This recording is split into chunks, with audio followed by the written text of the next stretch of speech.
Hey Zen fan. So I was tooling about, reading stuff online, playing with images, ended up making the thumbnail for this video, which I personally think is one of my best. And I thought, you know what, I'm just going to make this video. There's probably been other videos like it, but I don't care because I love talking to you guys. So, as I'm sure a bunch of you have read or saw videos on today, like I said, there's probably been a dozen or so videos that you yourself has come across, and probably many more besides, that Michael Pachter has basically said that he thinks that Sony not doing E3 is a bad business decision and it hurts them, and that he would like to see them return for E3 2022. And I kind of agree and disagree with him at the same time. There's an odd duality to this particular argument. I mean, there's many things to consider. I mean, do they have a suitable host? I mean, cause let's face it, Jim Ryan, we've seen him at CES and he's not great on stage, you know? Herman Hulst, you know, he's not bad on stage, but he's no Shuhei Yoshida. He's definitely no Jack Tretton, and he's definitely no Sean neither. Those guys had something when they came on stage. Even Mark Cerny, Mr. Cam Cool Collected ASMR, Mark Cerny, even he has a certain joie de vivre when he's on stage. So it kind of, I don't know, it's that Jim Ryan doesn't have any magic. But then again, if he was to be the guy on stage, or they got somebody else in, maybe that wouldn't be such a bad thing. Maybe that would be less distracting. But then again, it's sort of like, that's a lot of money to put on an E3. I mean, E3 costs oodles of money, and that's money that could be that's from the advertising budget that could go into much more dedicated advertising on Sony's own time, in their own place, completely controlling the messaging. But then again, you know, that's money that can, when allocated in that way, show something to the gamer that really gets them interesting, really gets them fired up. And when gamers are fired up, gamers buy stuff. And when gamers buy stuff, the company does well.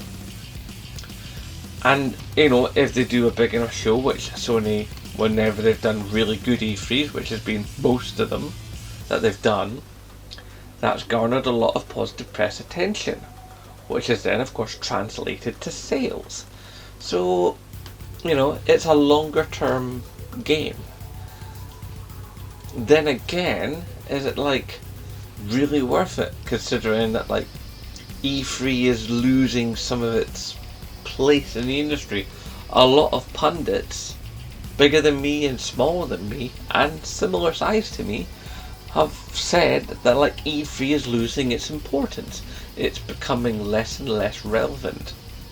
And there's a certain truth to that. You know, we've got Gamescom and all the rest of it. All these things can be done digitally now. Now, I would probably sound a touch selfish here, and I imagine other YouTubers like me would probably sound a bit selfish in saying that we would like physical shows to continue. Because not only is there a certain pomp and circumstance to it and electrified energy with a live audience, but also guys at YouTubers at my level harbour these kinds of little fanciful hopes about maybe garnering enough cash one day and jetting off and actually reporting live from E3 or Gamescom or whatever, or EGX. You know, I mean, for me personally, it would be one, having a bunch more subscribers, and then also having the money for a passport by setting up a Patreon, so then I can actually passport and flights and somewhere to stay. You know, but I can dream, can't I? But yeah, it's sort of like, so that would be nice. But then, is it really a good idea? You know, because as I said, these things can be done digitally. And what I did notice at this year's E3, the completely digital version, The one thing you could say for it is not a single part that was late. It was all bang on time. There's no delays, there's no waiting about. You knew exactly what was coming on, when it was coming on, and who it was being hosted by. Now, yes, that removes some of the spontaneity away from E3, and then it kind of, I don't know, it loses something because, it's not that truly live experience, or the whole thing of never work with children and animals. That live, this could all go wrong in a second. Maybe we all remember watching that year with when they were showing off Uncharted, and the demo went, but that was kind of the fun of it, because it was live. There was a certain exhilaration, a certain energy to it. Whilst when you watch a state of play, although it's good to get all the details and see the games and all the rest of it, without too much mucking about, it's nice to get that data drop. If only there was a halfway house between the two. But then that would also find I've gone way back to point one of finding somebody good to present it.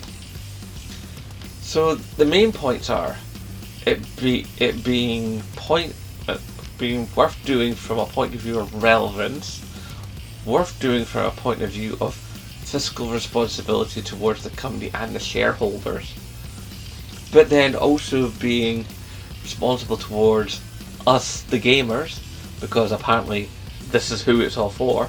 Sony has been saying this for years. It's for the gamers, And some people have begun to feel in recent years that it's not quite so much for the gamers. Also, it would be nice if, when if E3 does come back next year, which they've said it will do, and they've said it's going to be physical, that we can get that great big feel of Microsoft and Sony on either side of the aisle, with Nintendo going me, and smell, and all the other little developers all around Microsoft and Ubisoft and EA, all back in the building, all vying for attention. One big mad week of gaming news again, because as much as it was much more centered this year, like I say, something was missing, and it was less special. Or then again, maybe it can still be special and be digital, but I don't know how you achieve that. Maybe you do, and if you do, get tapping in that comment section, lads and lasses. I know you've got it in you. But nonetheless, I feel that I could be being selfish in wanting E3 for my own selfish reasons, because I'm a YouTuber and a gamer and I like watching these things. But then, is it really the best thing? Is it really a bad move for Sony not to do it? I mean, they save a bunch of money and they can hit the audience just as well, arguably so, or arguably in so, I don't know. And so, it can be argued one way or the other that doing everything with events like a State of Play is just as good as doing a live show. At very least, if we can't get an E3, which I'll take on the chin if I have to, it would be kind of neat to get a PlayStation experience. Now, there's been talk this year of a PlayStation experience coming back. Would it be digital? Would it be physical? Who's to say? But it would be nice to have something to get hold of. It'd be doubly nice if they routed it through PlayStation VR, so you could hook up your VR to, and then experience the convention in virtual reality. Have like a robot that goes round and just goes round the convention, and you hop on for this, what do you call it, a telepresence sort of virtual tour of the convention. That'd be kind of cool, and maybe even the telepresence robot could be sat in the front row, so you get a virtual front row seat to all the talks and all the announcements. That could be kind of neat. Then again, that's a long time in VR, so maybe not for the early announcements and stuff, but at least for I'll go around the shop floor. That could be kind of fun, you know. And maybe there'd be special collectibles to find for VR watchers, you know. You look at a thing, you maybe do like some sort of scanning mode, and you see like code or something, and maybe if you find them all, you get like, you know, like a special discount or something. Who knows? But there's a great many possibilities. But what I'm saying is, it would be really nice to have E3 back.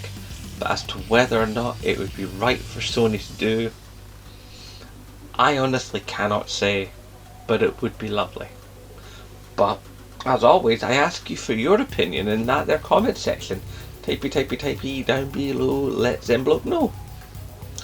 Oh, in closing, by the way, there are two members of the Zen fam currently having something of a tiff in the comment section. You know who you are. I do not approve of this.